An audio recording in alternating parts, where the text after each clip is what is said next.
Quraanni fi macaafni qulqulluu barreeffama artiiti. Ani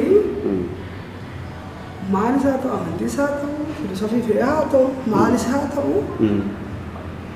yoo aartii of keessaa hin qabaatin aartii jechuun ogummaa hin jiraatu dabruuf yookiin waan biraa ta'u amantii of keessaa hin jiraatu maaliif dubbiste yookiin maaliif dhaggeeffatte waan tokko yoo gurra keessatti yoo waan tokko keessatti yoo sammuu keessatti aartii jechuun bara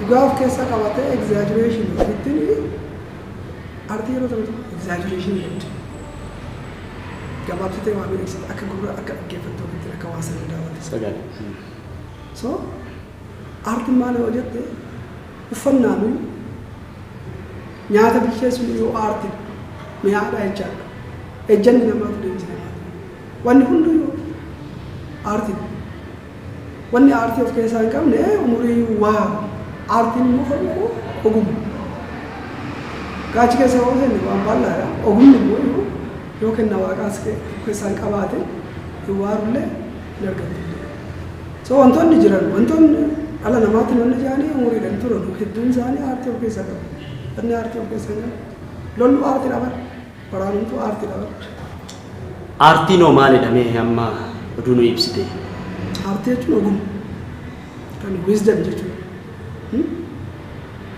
wisdom ogummaa jechuun yookiin afaan kaa'oo tabeelli tokko kaa'oo qaba kan didduu qaba kaa'oon sun kennaa waaqa aartiin baay'eetu jira shirrillee aartii dha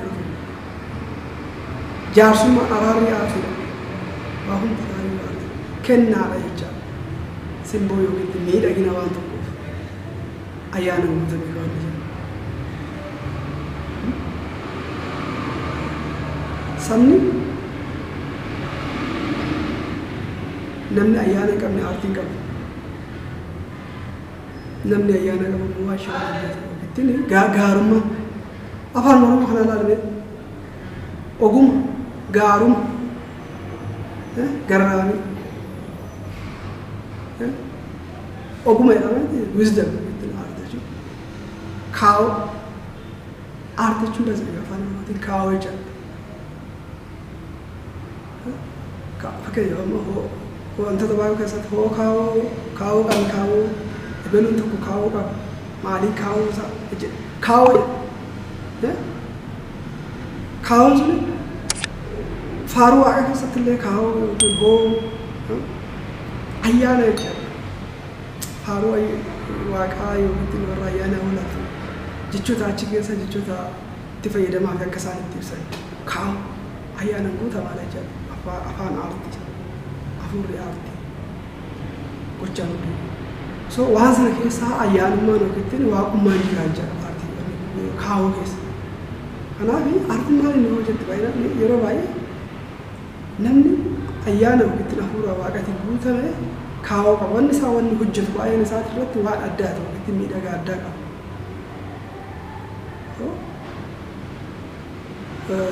aartii keessaa namni ogummaa yookiin haqa hin qabaanne aartiin isaa miidhagu. Kitaabonni kana dura maxxansite mee maal fa'i mee oduu nu ibsite? Kitaaba akka dhuunfaa kootti kan maxxanse kitaaba lama qofa. Sanaan dura garuu barruulee garaagaraa irratti barreeffamoota adda addaatiin beekamu. Barruulee waggaa waggaadhaan atleast gara barruulee waggoota dheeraaf hojjechaa turre ayyaana irreechaa irratti baay'inaan aarse. Barruulee nuti ayyaana irreechaatiif qopheessinuu fi wanni irratti nu beeka uummanni barreeffamoota gochaadha. Kan jalqaba hojjete bara miliyeemii kun bara 2000 akka lakkoofsa Habashaa sanitti farda siidaa dabalee barruulee duudhaa jedhamu anaa fi obboleessa kiyya ta'anii lama bulaa jiru jennee haroo hara fi haroo hara hora kana sadeen garaagarummaa isaan beeku namni isarratti ibsa galla bal'aa jiruun barreesseerra walaleewwan garaagaraa barreessa irratti jecha atleast irratti gara waggaa 10 dura Taansee barulee machaaftuu lamarratti maxxanaa turan irratti waggaa waggaadhaan yeroo baay'ee qopheessaa ture achi keessaa Dooktar Doofaa miti Abbaa Bantii falaasama Mata Kuushii Malkaaf Tulluu Tuulamaa baay'eedha mata duree garaa garaati irratti barreessan ture ittiin deebi'ee barulee Arsadiit irratti Dooktar Doofaa kan jedhu wantoota ammatti yaadadhu mata duree baay'ee irratti qabadhee nuti barreessaa ture barulee Arsadiit irratti barulee dharraa jedhamtu akka irratti gadaan maali kan jedhu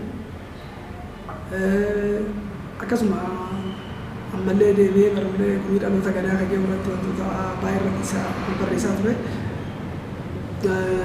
Karaa kitaabatiin gaafa dhufne kitaaba lama kana dura hojjedheera. Armee Arma Malee kan jettu asoosama.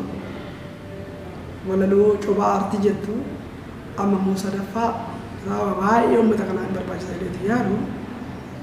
Kaanilleen hojii kootiin ittiin ibsa jedhee baay'ee kan itti inni jedhu kitaaba iskiriiptii tiyaatiraa fiilmis ta'uu danda'a. Iskiriiptii sana hojjedhe Abbaayii koo jedha.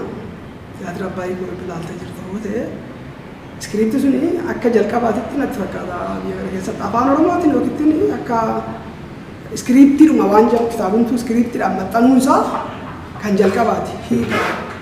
Afaan biraatirraa warri hiikamee barreeffamu jiraachuu mala garuu kan amma ammaatitti hin argine afaan Oromootiin afaanuma Afrikaa keessatti iyyuu meebii kan Looreet Tsaggaayee Gabramadiin barreesse jedhamu kitaaba hin argine.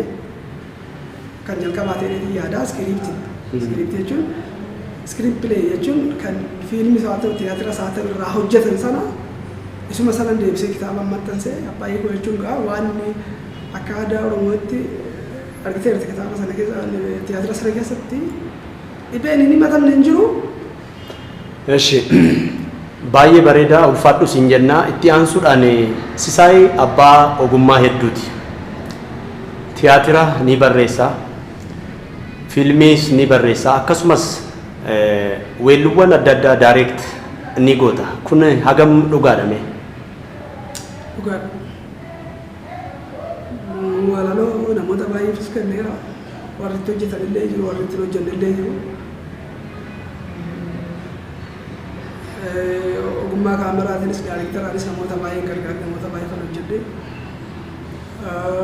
karaa ogummaa fiilmiitiinis fiilmii dookumentarii Gadaati irratti yeroo jalqabaate hojjedhee mana sinimaatiin illee gahee haa agarsiise. Gadaan maal akka fakkaatu namni gadaa beeka malee abbaa maalii jedhee onni jaa malee faajjiin beeku bokkuun baay'een isaa bokkuun beeku ulfaa waan jaamu kanan beeku bokkuu hojjaa bokkuunuma baatanii deeman kan uleema booran inni qabatee deemu kana malee tuulama keessatti baay'een jiru garaagarummaa isaa waddeechi maal akka ta'e kan itti hojjedhe. Dhugaan jirtu akka ragaatitti illee harbaatu. Tuulama keessa fiilmi sun akka ragaatitti ta'a. Har'a naggaadeen beeka maqaa gadaatiin nagadatan kanu shira kanallee kasaatiin dhugaan gadaan tuulama keessa jirtuu fi hambaa sanillee heertee jira akka waraabee hambisee waan dhugaan gadaa tuulama maal akka fakkaatu. Namni abbaa faajjiin beeku abbaa waddeechaan beeku hayyuun beeku akkasumaan namuma gadaaf tobbiteetuma abbaa gadaati jedheeti makamarra eessaa dhufee maal isaa ta'een beeku waan gadaan fakkaanne wanni har'a ta'aatiin waan gadaan fakkaanne waan tuulama fakkaanne gadaa biiroo keessaa waliin taane gadaa gaaddisa jirtu san dhugaasaa waraabee katee ijjisee aanaa jechaadha dhugaa gadaa sadii hin baay'ee gadaa sadii odaa sadii godaanidha caffee sadii godaanidha gadaa sadii godaanee waan jedhu achi buleen deebi'ee miti wajjin manaamee wajjin galee gadaa sadii maal akka fakkaattu dhibbatti qoradhee nama marsaa gadaa tokkoo fixuudhaaf gadaa lama qofannaa gadaa shananuu godaanee arguudhaaf. Okay. Baay'ee bareeda ulfaadhu siin jennaa itti aansuudhaan tiyaatirri waggaa darbe galma aadaa Oromoo Finfinneetti eebbisiistes ni jira. Rift Valley dhiifama. Rift Valley University Finfinneetti eebbisiistee turte. Akkami daawwattoota hedduu horattee turte yeroo sanatti?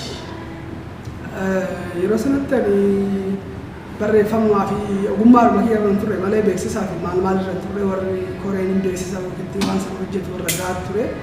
Ani hojjedhee dhuma ogummaa gubbeen dhiyeessee beeksisa hin arganne daawwattoota hedduun arganne deebiseetillee waan sana erga inni gaafa inni beekamaatiin dhufuuf haalli galiitii fi namoonni suni baay'ee namoota sana socheessuun rakkisaa ta'e haalli yeroo isiin jijjiirame ofii kootiif rakkoo hedduu keessan galee tiyaatirri sun amma sila waan inni qabu sanaa fi dhageettii argate yookiin wanni argate jedheetiin yaada. Silaa waan sun dhageettii argateetti Oromoon uffallee argate jedheetiin yaada. Abbaan hiikoo fala inni ni hin qabu. Dhibeen inni hin baay'isne. Abbaa hiikooti mata dureen tiyaatirichaa. Mata dureen tiyaatirichaa abbaa hiikooti. Argiteerta kan jaawaree dhufa. Ijji maal taate of jalatti hin argu halaalatti malee of jalatti hin arguudha. Kan gurraa duudeetu dhufa. Maal taate gurraa duudee yoo jedhanii of abaareen gurraa duudee waan nagaariin dhagahamu waan ta'eef akkas ta'eera. Kaantu dhufa biyya rakkatee dhufa. Dubra rakkate wanti hundi goota jira arjaa jira donna jira. Wanti sun hundi isaa waan Oromoon qabu keessa wanta sila tiyaatira sana irratti hin mul'anne keessa. Lola ofiitiin fardaan waan Oromoon farda wajjin godhu qofatu wanta jirratti hin mul'atin malee waan sila rakkoo Oromoo waan sila Oromoon akka akkaatti illee rakkateetiin jiru waan abbaan hiikoo falan keenya waan abbaan hiikoo hin jiru. Kanaafan baay'ee dhageettii waan wanni jedhame haalli yeroo danqaa waan ta'eef kan kitaaban qopheessee karaa kitaabatiin uummata gurguraa haa gahuudhee amma ayyaana irreecha bara dhufu irratti already qophaa'ee hirmateera karaa sanaan uummata Oromoo bira gaajee adda addaa. Akkam tiyaatira barreeffamoota waltajjii irratti agarsiisame kana uummanni mileenaan lakkaawwaman gara magaalaa Bishooftuu Finfinneetti dhufuun irreecha ni irreeffatu. Ati immoo kitaaba achirratti qaqqabsiisuuf maxxansiisaa jirta. Hagam dhugaadha isaan kana odeeffannee irraati. Dhuguma kitaabni gaafa irreechaaf ni dhaqqabaa uummata kee biratti. Waaqa wajjin hojjetamaa jira inni dhaqqaba jennee ni yaadna. Birraa wala garra birraa geenyeetuma wala garra. Garuu dhaqqaba jedhee yaada. Almost dhaqqabeera. Yoon isa jira qabne kitaabni sinima dhaqqaba jedhee yaada. Bareeda. Mata dureen kitaabichaa maalidha? Abbaa hiikoo. Abbaa hiikoo jedhama. Ayyee hordoftoonni keenyis asumaan warreen kitaaba mata dureen isaa abbaa hiikoo jedhu ayyaana kanarratti hirmaattan bitattaniit akka dubbistan asumaan ergaa keenya dabarsinaa. Itti aansuudhaan gama aartiitiin sochiin amma jiru akkam maalidha jettee ilaalta? Sochiin amma jiru akkuma Oromoon keessa jiru jira. Waan Oromoon fakkaatu aartiin Oromooti irraa biyyi maal keessa jira yookiin Oromoon maal keessa jira yoo jette akkasuma kuni wantoota baay'ee Oromoon karaa aartii agarsiifata. Waan isarra gahee gaddas haa ta'u gammachuus haa ta'u wanni hundi namni irraa aartii Oromoo argu waan afurri Oromoo maal keessa akka jiru aartii irraa isin agarsiisa aartiin isa agarsiisatiin jira. Kun namni irra lubbuun jiru. Sadarkaa aartiin Oromoo keessa jirus sadarkaa Oromoo keessa jirus inuma argaa jecha. Waluma fakkaata waan Oromoo fakkaata aartiin Oromootis. Dhumarratti ergaan ati qabdu yookaan nama galateeffachuu qabdu yoo jiraate asumaan dhaamsa kee osoo nu dhaamte siin jenna. Kana malees irreecha kana faanas wal qabatee ergaan ati uummata Oromootiif qabdu maalidha? Waaquma galateeffadha. Namni galatamu kan Oromoof jecha lubbuu isaa dhabee har'a lubbuun hin jirre. Kan Oromoodha waan gaarii otuma hojjetanu gaafa takka hamaa otuma irratti hin hojjetin lubbuun isaanii dabarte isaaniif galannaa ga'u Rabbi jannata isaaniif haa kennu jenna. Kanaa achi nama lubbuun jiru boru waan inni hojjetu beektaa galateeffatta. Har'a gaarii isii hojjete gursi deebi'aa maasitti hojjeta. Kanaaf Oromoon nama lubbuun dabree fi nama gadaamoojjii ga'e malee hin galateeffatu. Gadaamoojjii nama geettii isaa fi jaarsoonni jedhanii deebitee tonkomattu. Qananiidha. Nama lubbuun dabrees yoo galateeffate ganaa duuba deebi'ee yoo galateeffate duubatti deebi'ee sin komachiisu hojjetee dabreera waan ta'eef. Kanaaf warra dabranii fi warra gadaamoojjii ga'e nama galateeffatu.